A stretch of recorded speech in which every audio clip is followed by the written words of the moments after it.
Si haces proyectos educativos y los jóvenes pasan de la teoría, mira esto.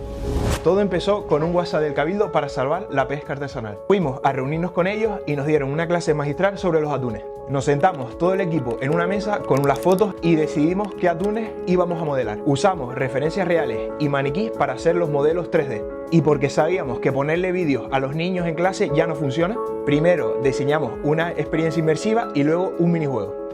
La idea, que los jóvenes pudieran coger los atunes con sus propias manos. Así es como usamos el futuro para evitar que nuestro pasado desaparezca.